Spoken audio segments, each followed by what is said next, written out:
So guys, our today's topic that is very important and it is hormone classification on the basis of their mode of action.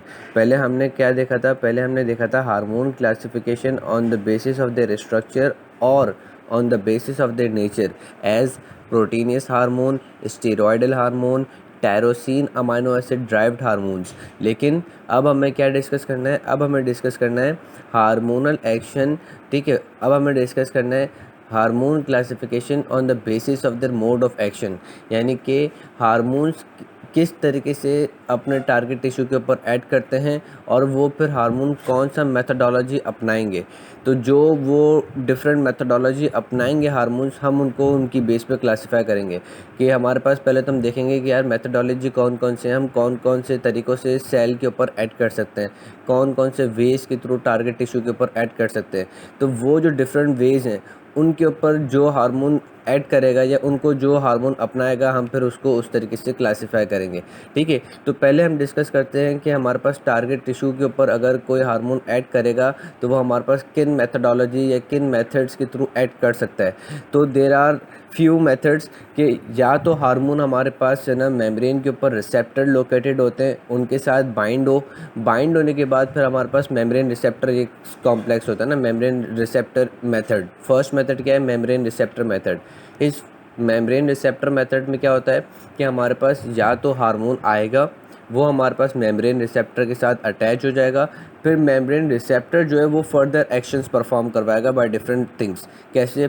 Suppose करो membrane receptors हमारे पास जो इसके साथ associated channels होते हैं, जो इसके साथ एसोसिएटेड आयन चैनल होते हैं, वो उनको ओपन करवा सकता है या क्लोज़ करवा सकता है। अगर ओपन करवा देगा तो इट मीन्स कि ये हमारे पास है ना डीपोलराइजेशन वगैरह करवा देगा। ठीक है, हमारे सेल की एक्साइटेबिलिटी वगैरह इंक्रीज़ करवा देगा। तो इस तरीके से हार्मोन ने एक्शन परफॉर्म करवाया कि हार्मोन आया, मेम्ब्रेन के ऊपर बाइंड हुआ। ठीक है, मेम्ब्रेन रिसेप्टर से बाइंड हुआ और मेम्ब्रेन रिसेप्टर ने आयन का चैनल ओपन कर दिया। तो ये एक मेथडोलॉजी है। दूसरी मेथडोलॉजी ये कि हार्मोन आए, मेम्ब्रेन के साथ बाइंड हो, मेम्ब्रेन पर हमारे पास क्या करे कि उसी मेम्ब्रेन के साथ एसोसिएटेड एंजाइम जो होंगे उनको एक्टिवेट करा दे, उसी मेम्ब्रेन के साथ एसोसिएटेड एंजाइम्स को क्या करे? एक्टिवेट करा दे। ठीक, ये दूसरा मेथडोलॉजी हो गई। उसके बाद हमारे पास तीसरी मेथडोलॉजी क्या है कि हार्मोन आए मेम्ब्रेन के साथ, मेम्ब्रेन के ऊपर जो रिसेप्टर लोकेटेड है उसके साथ बाइंड करे और फिर वो हमारे पास रिसेप्टर जो है वो हमारे पास क्या करे, उस रिसेप्टर के अंदर कन्फर्मेशनल चेंजिंग आए और वो रिसेप्टर जो है वो हमारे पास सेकेंडरी मैसेंजर सिस्टम को एक्टिवेट कराए। ठीक है, हार्मोन आया, मेम्ब्रेन के ऊपर अटैच हुआ, मेम्ब्रेन के ऊपर रिसेप्टर था, रिसेप्टर फिर हमारे पास सेकंड मैसेंजर सिस्टम को क्या करे? एक्टिवेट कराए।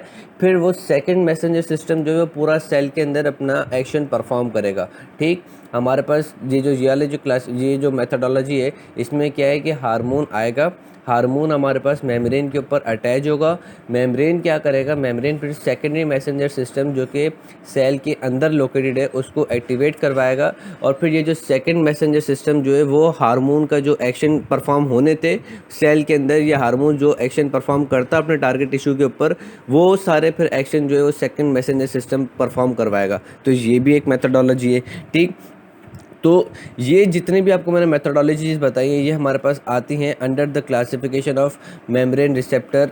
ठीक है, ये हमारे पास आती हैं under the classification of membrane receptor bound hormone. जो हमारे पास वो हार्मोन्स जो कि हमारे पास मेम्ब्रेन के ऊपर कंबाइन हो, ठीक है, मेम्ब्रेन के ऊपर जो रिसेप्टर है उसके ऊपर कंबाइन हो और फिर अपना एक्शन परफॉर्म करें, तो वो हमारे पास आते हैं मेम्ब्रेन बाउंड रिसेप्टर हार्मोन्स के अंदर। अब ये मेम्ब्रेन बाउंड रिसेप्टर हार्मोन्स कौन कौन से हो सकते हैं? तो ये हमारे पास होते हैं प्रोटीनियस हार्मोन्स याद रखना किस मेथडोलॉजी को यूज़ करते हैं? Proteinaceous hormones uses membrane bound receptor methodology. Protein hormone uses membrane bound receptor methodology for performing its action on target tissue. ठीक है, हमारे पास प्रोटीनियस हार्मोन जो हैं वो अपना एक्शन परफॉर्म करने के लिए किस मेथडोलॉजी को यूज़ करते हैं? So they uses membrane bound receptor methodology for performing its action on target tissue. अब प्रोटीनियस हार्मोन क्यों इस मेथडोलॉजी को यूज़ कर रहे हैं? वो इस वजह से यूज़ कर रहे हैं क्योंकि प्रोटीनियस हार्मोन जो है वो प्रोटीन इन नेचर होते हैं और जो भी चीज़ प्रोटीन इन नेचर होती है वो हमारे पास सेल मेम्ब्रेन से इजीली परमेबल नहीं हो सकती। उनको परमेबल करवाने के लिए we need a proteinaceous receptor और we need a proteinaceous channel. तो इसी वजह से प्रोटीन हार्मोन को अगर अपना एक्शन परफॉर्म करना है तो वो हमारे पास इन मेम्ब्रेन बाउंड रिसेप्टर कॉम्प्लेक्सेस के साथ बाइंड करेगा, फिर वो रिसेप्टर्स जो है वो अपने डिफरेंट एक्शंस परफॉर्म करेंगे और फिर हार्मोन का एक्शन परफॉर्म किया जाएगा। ठीक है, सपोज करो कि एक हार्मोन आया, वो हमारे पास क्या करेगा, प्रोटीनिस कोई हार्मोन था, वो आया, ठीक है, उसने हमारे पास क्या किया, वो हमारे पास रिसेप्टर के साथ बाइंड हुआ। अब रिसेप्टर के साथ जैसे ही बाइंड हो गया तो रिसेप्टर क्या करेगा, ion linked channel, membrane bound receptor ion link channel, ये गाइटन में लिखी हुई लाइन, इसका मतलब ये है कि हमारे पास रिसेप्टर के ऊपर जैसे हार्मोन कंबाइन होगा तो वो कोई ना कोई आयन को ओपन कर देगा, आयन का जो चैनल होगा वो ओपन कर देगा टू परफॉर्म डीपोलराइजेशन। ठीक, तो भाई हमारे पास प्रोटीनियस हार्मोन ये भी काम कर सकते हैं कि अगर हार्मोन को मेम्ब्रेन की एक्साइटेबिलिटी वगैरह बढ़ानी है तो वो इस मेम्ब्रेन रिसेप्टर के ऊपर कंबाइन होगा और फिर मेम्ब्रेन रिसेप्टर क्या करेगी कि आयन जो इसके साथ लिंक्ड आयन चैनल होगा उसको ओपन करा देगी, तो हमारे पास मेम्ब्रेन जो है वो डीपोलराइज हो जाएगा या सेल जो है, टारगेट सेल जो है वो डीपोलराइज हो जाएगा। इस तरीके से हार्मोन ने अपना एक्शन परफॉर्म किया।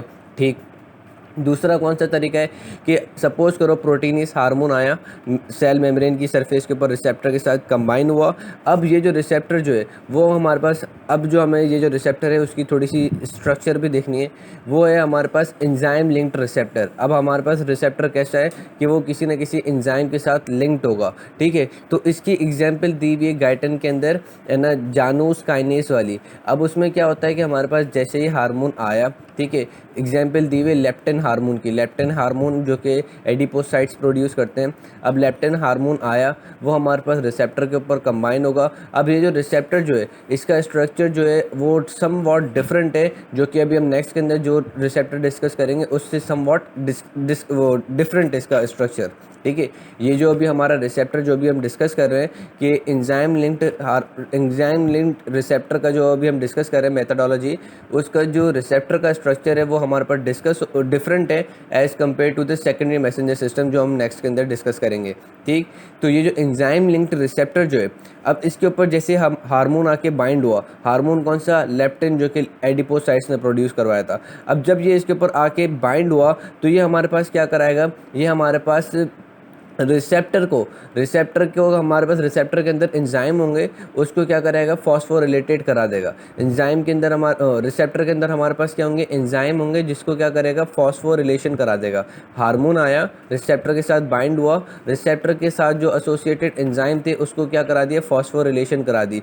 ठीक है, उस फॉस्फोरिलेशन से हमारे पास क्या होगा कि हमारे पास डिफरेंट एंजाइम और फॉस्फोरिलेटेड हो जाएंगे। जैसे कि इन्होंने एग्जाम्पल दी हुई कि लेप्टिन आया, रिसेप्टर के साथ कंबाइन हुआ, उसने फॉस्फोरिलेट करा दिया जानूस काइनेस को। जानूस काइनेस जो है वो एक हमारे पास प्रोटीन काइनेस फैमिली का मेंबर होता है। ठीक है, अब जब उस जानोस काइनेस को फॉस्फोरिलेट करा दिया तो वो जानोस काइनेस क्या करता है, वो एक एंजाइम को फॉस्फोरिलेट कराता है। उस एंजाइम का नाम क्या है, signal transducer and activator kinase. उस एंजाइम का नाम क्या है, signal transducer and activator kinase. अब ये जो एंजाइम जो है ये हमारे पास जेनेटिक मशीनरी के ऊपर ऐड करेगा और फिर ट्रांसक्रिप्शन इंक्रीज करा देगा। तो इस तरीके से भी हमारे पास हार्मोन ने अपना एक्शन परफॉर्म किया, लेप्टिन हार्मोन ने।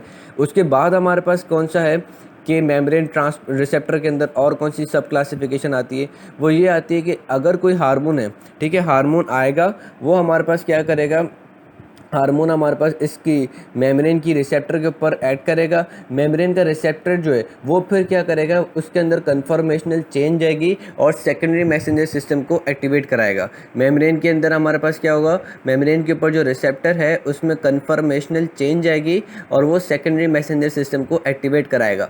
अब वो कैसे होता है कि हमारे पास जो रिसेप्टर जो होगा ये उसका स्ट्रक्चर समवॉट डिफरेंट होता है, और ये मैंने काफ़ी दफ़ा एक्सप्लेन भी किया है, इन रीनल फिजियोलॉजी में भी एक्सप्लेन किया है, कार्बोहाइड्रेट मेटाबॉलिज्म में भी एक्सप्लेन किया है कि रिसेप्टर जो होता है ये हमारे पास सेकेंडरी मैसेंजर सिस्टम के लिए जो रिसेप्टर है वो हमारे पास क्या होता है, वो हमारे पास होता है ट्रांस मेम्ब्रेन टिक रिसेप्टर। वो होता है हमारे पास ट्रांस मेम्ब्रेन रिसेप्टर, यानी कि रिसेप्टर का कुछ पार्ट मेम्ब्रेन के बाहर होगा, कुछ पार्ट मेम्ब्रेन के अंदर होगा। उसके अंदर 7 हमारे पास चेन्स होंगी, 7 चेन्स होंगी रिसेप्टर के अंदर, जो कि हमारे पास पहले सेल के अंदर जाएंगी, फिर बाहर, फिर अंदर से, फिर बाहर से घूम के एक कॉइल्ड 7 चेन्स का कॉइल्ड स्ट्रक्चर बनेगा। और फिर जो 7th चेन की जो हमारे पास टर्मिनेशन पॉइंट होगी, वहाँ पे हमारे पास क्या लोकेटेड होगा, वहाँ पे हमारे पास जी प्रोटीन्स लोकेटेड होंगे। अब जी प्रोटीन्स कौन कौन से होते हैं हमारे पास, अल्फ़ा बीटा गामा, 3 जी प्रोटीन्स होंगे, वो हमारे पास 7th चेन के टर्मिनल पॉइंट से कनेक्टेड होंगे। मैंने पिक्चर में भी बड़ा अच्छा बनाया है, ठीक है।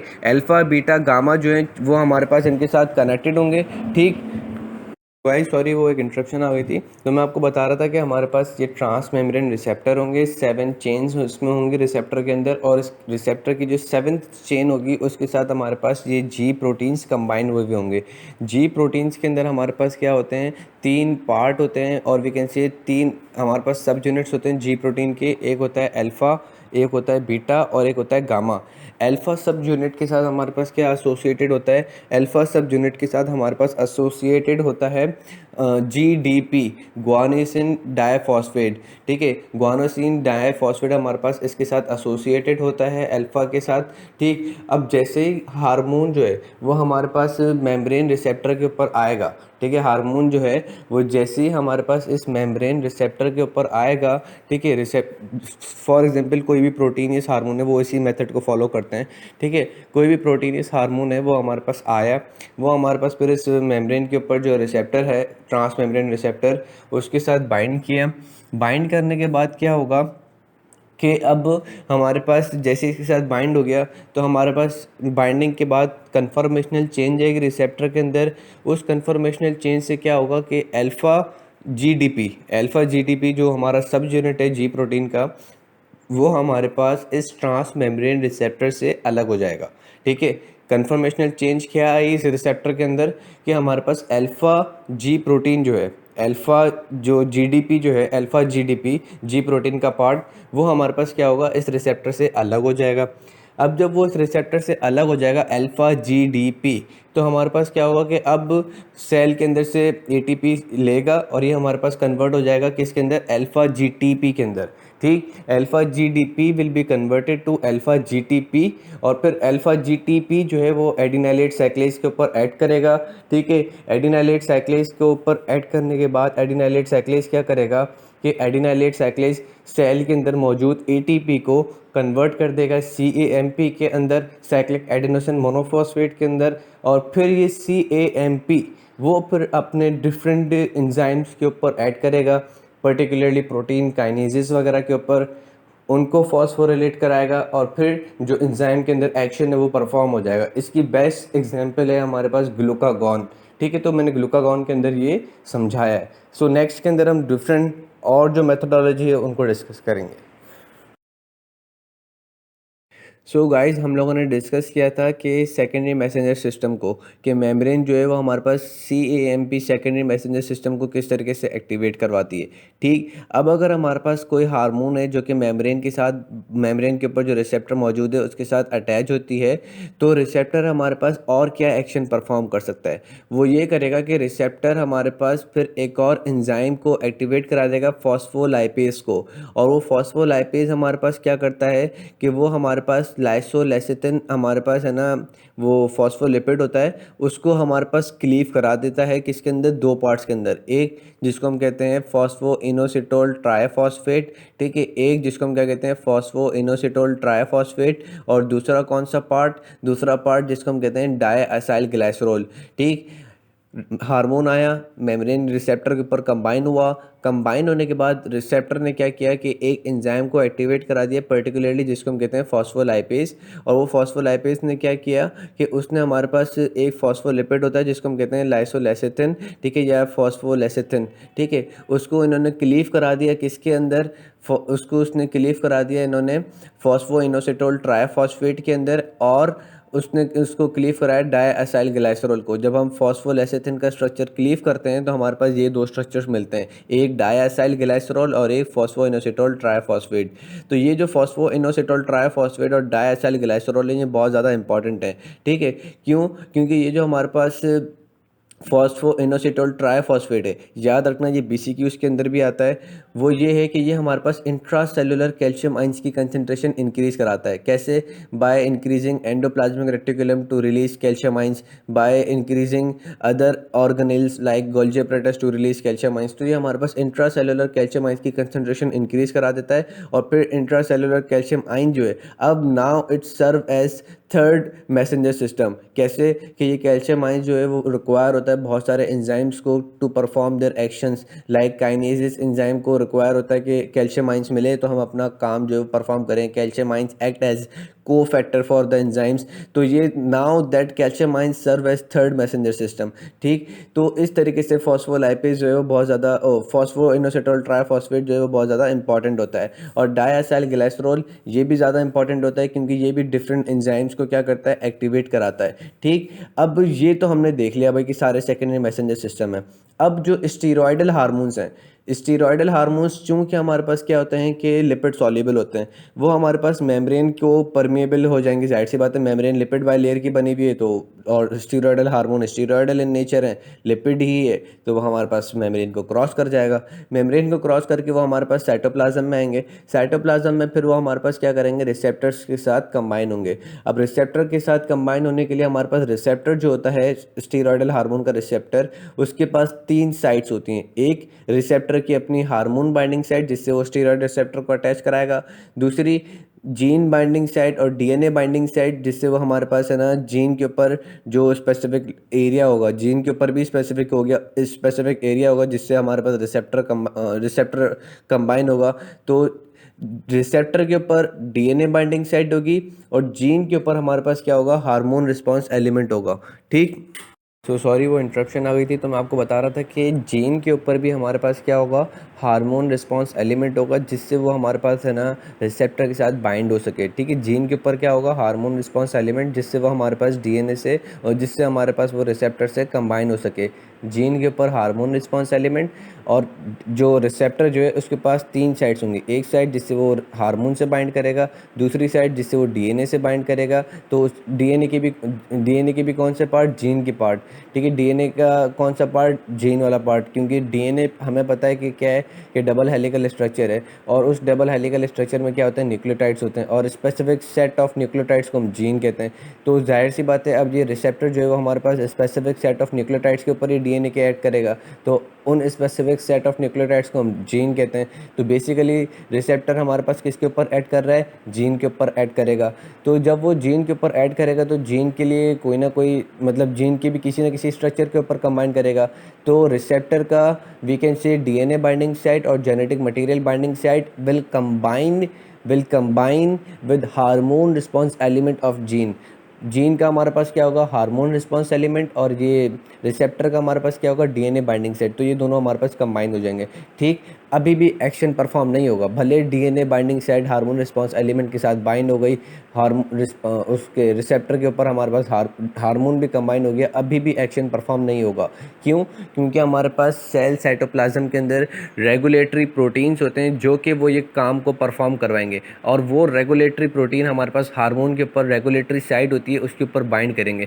जब तक हमारे पास रेगुलेटरी प्रोटीन नहीं होंगे हमारे पास ये एक्शन परफॉर्म नहीं हो सकता। स्टीरॉयडल हार्मोन जो है वो DNA के ऊपर एक्शन परफॉर्म नहीं कर सकता। तो हमारे पास क्या होता है, रेगुलेटरी प्रोटीन होते हैं जो रेगुलेटरी साइट ऑफ रिसेप्टर के ऊपर कंबाइन होते हैं, और फिर हमारे पास क्या होता है कि ट्रांसक्रिप्शन या तो इंक्रीज हो जाएगी, ठीक है, मैसेंजर RNA की सिंथेसिस होगी, और हमारे पास प्रोटीन सिंथेसिस, एंजाइम सिंथेसिस, ठीक है, तो ये सारी चीज़ें शुरू हो जाएंगी। जैसे कि हमारे पास डिफरेंट हार्मोन्स होते हैं, लाइक हमारे पास जो हार्मोन होता है वो स्टीरॉयडल हार्मोन्स, एल्डोस्टेरॉन वो इस तरीके से ऐड करते हैं, कार्टिसोल वो इस तरीके से ऐड करते हैं। मैंने उन रिस्पेक्टिव हार्मोन्स के अंदर भी ये सारा एक्शन बताया है। ठीक, तो ये बाय एक्टिवेटिंग ट्रांसक्रिप्शन, ठीक है, बाय एक्टिवेटिंग प्रोटीन सिंथेसिस, ये स्टीरॉयडल हार्मोन्स एक्शन परफॉर्म करते हैं। ठीक, ये इनका कहलाता है जीनोमिक इफेक्ट, कि जीन्स के ऊपर जाके ऐड कर रहे हैं। इनका नॉन जीनोमिक इफेक्ट भी होता है, स्टीरॉयडल हार्मोन्स का नॉन जीनोमिक इफेक्ट भी होता है। वो ये होता है कि जब वो हमारे पास सेल के अंदर रिसेप्टर के साथ अटैच हो गए, सेल साइटोप्लाज्म में रिसेप्टर के साथ अटैच हो गए, तो फिर ये सेल साइटोप्लाज्म का जो रिसेप्टर रिसेप्टर होता है वो क्या करता है कि वो हमारे पास जाके सेकेंडरी मैसेंजर सिस्टम को एक्टिवेट करा देता है। ठीक है, एक तो तरीका ये था कि वो हमारे पास जीन्स के ऊपर जाके ऐड कर रहे थे, दूसरा तरीका ये होता है कि वो हमारे पास सेकेंडरी मैसेंजर सिस्टम को एक्टिवेट करवाएंगे, लाइक CAMP वाला जो सेकेंडरी मैसेंजर सिस्टम है उसको एक्टिवेट करवा देंगे, या तो वो हमारे पास फॉस्फोलाइपेज के सेकेंडरी मैसेंजर सिस्टम को एक्टिवेट करा देंगे। तो ये हमारे पास क्या कहलाता है, ये हमारे पास कहलाता है इनका नॉन जीनोमिक इफेक्ट, जो कि बहुत ज़्यादा क्विक होता है।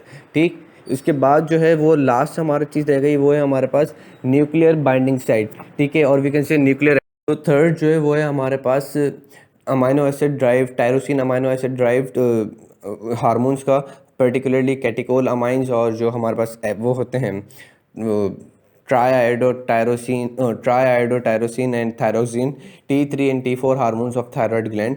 ठीक, तो एपिनेफ्रिन और नॉर एपिनेफ्रिन जो है वो तो अपना एक्शन जो है वो प्रोटीन जो हार्मोन्स होते हैं उनको फॉलो करते हैं। कि एपिनेफ्रिन और एपिनेफ्रिन जो है वो हमारे पास अल्फा और बीटा रिसेप्टर्स होते हैं, protein receptors located on the cell membrane, उसके ऊपर जाके ऐड करते हैं और वो फिर हमारे पास डिफरेंट एंजाइम्स को एक्टिवेट करा देते हैं। लाइक कि मेम्ब्रेन रिसेप्टर के साथ जो हमारे पास है ना एडिपोसाइट्स के ऊपर लोकेटेड होते हैं फॉस्फोलाइपेज। ठीक है, और we can say triglyceride lipase. तो एपिनेफ्रिन जो है वो हमारे पास क्या करता है, एपिनेफ्रिन जब हमारे पास बीटा रिसेप्टर के साथ अटैच होता है तो वो हमारे पास उस एंजाइम को एक्टिवेट करा देता है, ट्राइग्लाइसराइड लाइपेज को, तो वो फिर अपना एक्शन परफॉर्म करता है। तो अब एपिनेफ्रिन और एपिनेफ्रिन तो भाई सिमिलर अल्फा बीटा रिसेप्टर्स जो कि मेम्ब्रेन के ऊपर लोकेटेड होंगे, जैसे प्रोटीन हार्मोन एक्शन परफॉर्म करते हैं कि वो रिसेप्टर के साथ बाइंड होते हैं और वो या तो एंजाइम लिंक्ड होते हैं या आयन लिंक्ड होते हैं या सेकेंडरी मैसेंजर सिस्टम को फॉलो करते हैं।